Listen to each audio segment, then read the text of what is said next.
So in this one, I'm going to be showing how a DIY ETF beats an S&P 500 index. The S&P 500 is a list of 500 large American companies weighted by size. The biggest companies are Microsoft, Apple, Nvidia, Amazon. They take up the most space. So when you buy an S&P 500 ETF like SPY or VOO, you're buying a tiny slice of all 500 companies at once. The catch, though, you also own the worst 200 companies in that list. The ones dragging returns down, you have no choice.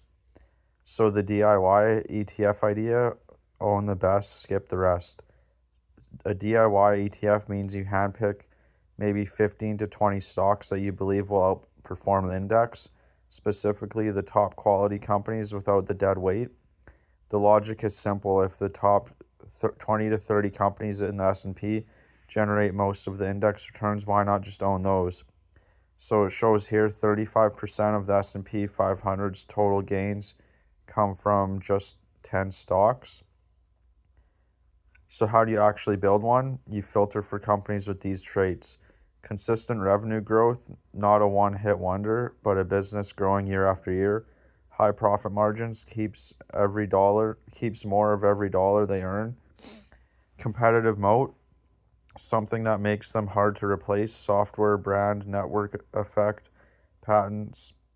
Recurring revenue like subscriptions, enterprise contracts, not one-time sales. Dividend growth, this is one of the most important. Raises the dividend every year, signaling financial strength. You end up with names like Microsoft, Avgo, TRI, which is Thomson Reuters, and AbbVie. Companies with real durable business models. Sound familiar? So that's the essentially what my portfolio is already building toward. Why it can beat the index? 3 reasons. No dead weight.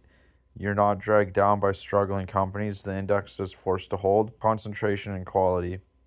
Your winners have more room to actually move your portfolio. You can be tactical, trim overvalued positions, add on dips, reinvest dividends into your best ideas. A passive ETF can't do any of that. It just holds everything mechanically. The honest risk, this only works if you stay disciplined. The traps are emotional selling, panic dumping.